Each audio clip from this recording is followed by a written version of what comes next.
Okay, the time is 8:25 a.m., February 5th, 2025. I just had that white female, you guys saw her, call the Washington, D.C. Metropolitan Police Department on me. She called 911. I witnessed and watched the whole thing.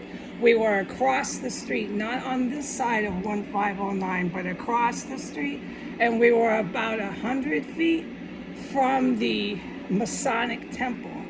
She's walking her red poodle. It's a large, expensive, purebred dog. She had that long blonde hair, sandy, natural blonde hair.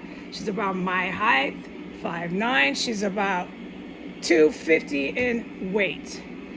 She kept saying she didn't know why I was following her.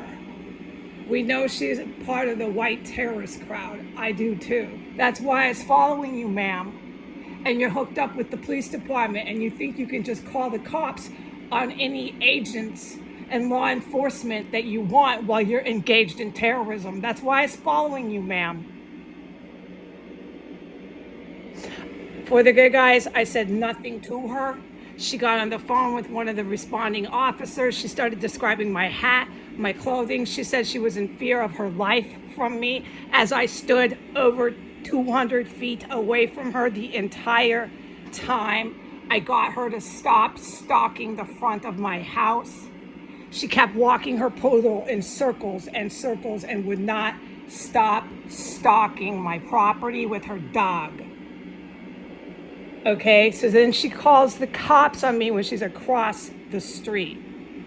Okay, I never came anywhere near her or said one word to her.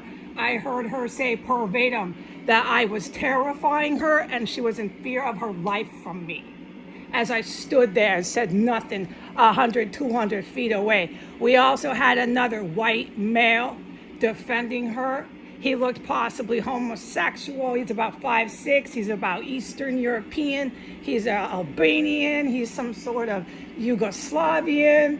He looks like he's second generation immigrant. He's standing there. Everybody's giving me the DC stare down, claiming the street, this chemical weapons complex, as their own. And I have no right to defend my life, get people to stop stalking my property, or even say one word about their active terrorism. I'm putting this up now. DCPD, if you dare come to this house, you'll have consequences for that. This is your terrorist compound. You want to come here today and arrest me? I beckon you.